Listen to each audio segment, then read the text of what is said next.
Ladies and gentlemen, good evening and welcome to the news bulletin for this Thursday, the 4th of December. The police force has reversed its recent decision to stop responding to minor accidents occurring on public roads, announcing a return to previous procedures. The move follows concerns raised by members of the public as well as insurance companies. On November the 27th, the police has stated that officers would no longer be dispatched to scenes where minor traffic accidents had occurred. However, that announcement has now been reviewed after members of the public voiced strong reservations about the change. Police Commissioner Ted Barbie confirmed the reversal. Superintendent Jeffrey Antoine, who heads the traffic section, explained that police follow several established procedures when responding to road accidents. He added that the decision to review the earlier announcement was also influenced by consultations with insurance companies. According to Superintendent Antoine, there are also procedures in place for situations where those involved in an accident prefer that police not intervene at the scene. We have listened to the feedback from members of the public and the concern raised concerning this approach. And now the police internally, we have decided to review the situation and to return to the way things were before.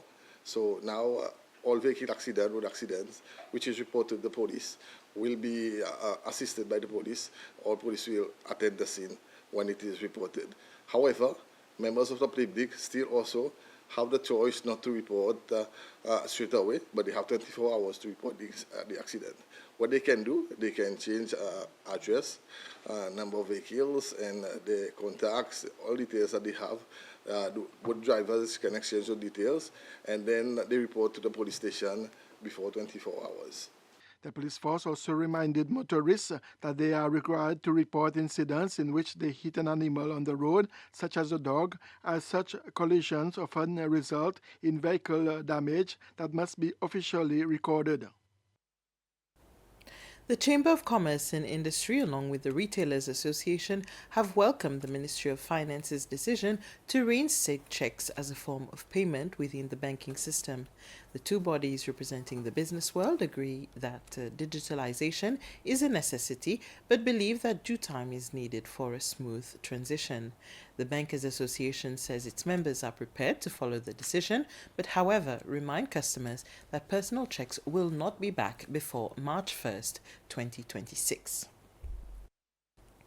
Delays in offloading cargo, particularly consignments of perishables, together with congestion at the port, continue to pose significant challenges for clearing agents.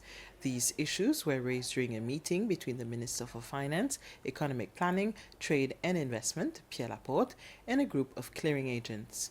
Representatives from Customs and the Trade Department were also in attendance. Following the discussions, Minister Laporte visited the port to observe customs operations firsthand and to speak with custom officers on duty. The minister also emphasized the need to speed up procedures to ensure goods are removed from the port more efficiently. The meeting today was between the clearing agents, those guys who clear goods for businesses, for individuals at the port, at the airport, etc., and customs, such as customs, because in the early discussions I've had, we've observed that there are quite a number of problems, bottlenecks, delays, which are due to several reasons related to different stakeholders in the port, from the shipping agents to customs itself. A lot of things needs to be improved. So basically, the idea is to come together, understand what are these bottlenecks, discuss, bring solutions, have an action plan that will result in a significant improvement in the efficiency and the speed at which people are able to receive their goods, businesses and individuals. The University of Seychelles today hosted its 14th graduation ceremony, where 89 students who completed their studies this year have received either a certificate, diploma, a first degree, or a master's degree. All first-class graduates from undergraduate degree programs who are Seychellois have also been awarded a government scholarship for the pursuit of a master's degree.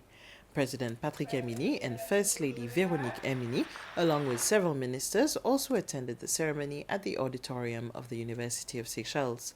Amongst the students who received special awards were Monique Chopi, who received the S4S Colline Morel Environmental Science Achievement Award, while two other students,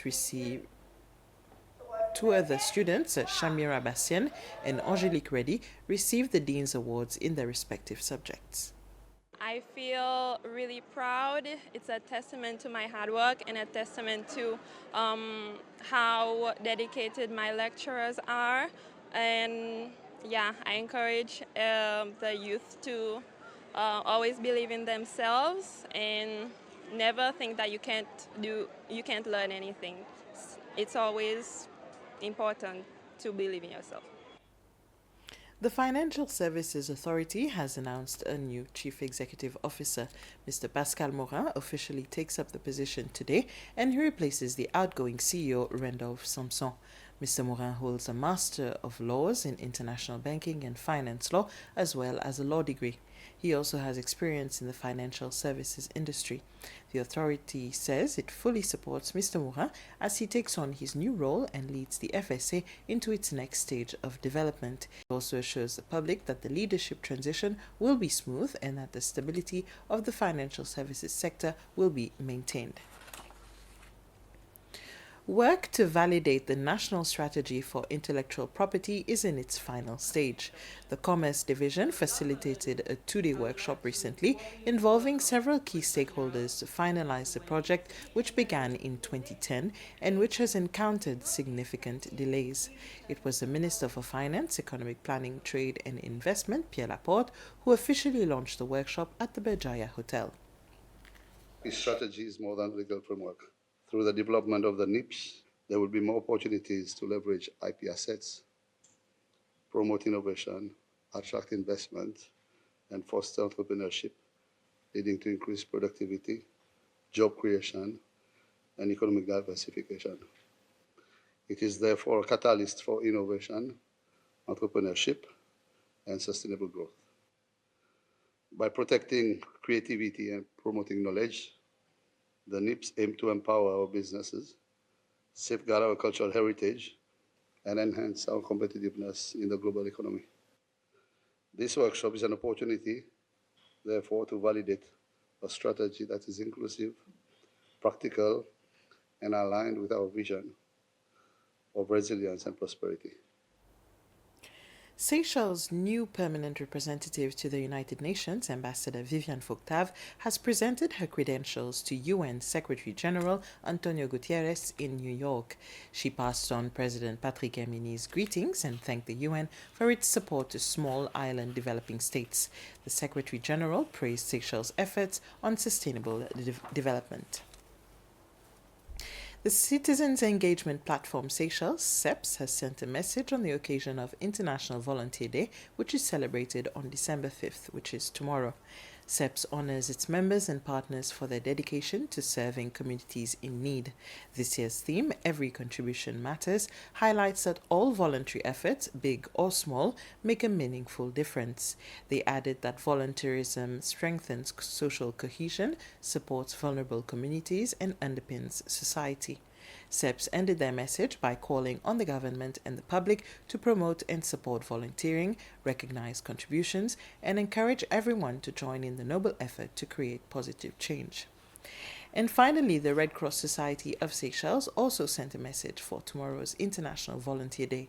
In their message, the Red Cross pays tribute to the dedication and humanity of volunteers worldwide, remembering especially those who have been injured or lost their lives while serving in difficult conditions. The Red Cross Society of Seychelles says that it highlights the vital role volunteers play in bringing hope and relief to communities while being guided by its 7 principles.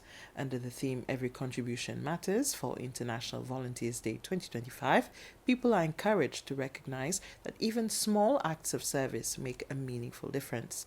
Red Cross volunteers continue to support disaster response, first aid, psychosocial care, climate action, and youth engagement. The organization expresses its heartfelt appreciation for all volunteers. And with this, we arrive at the end of our news summary for now. Ladies and gentlemen, join us again at 8 for more news and more details. Thank you.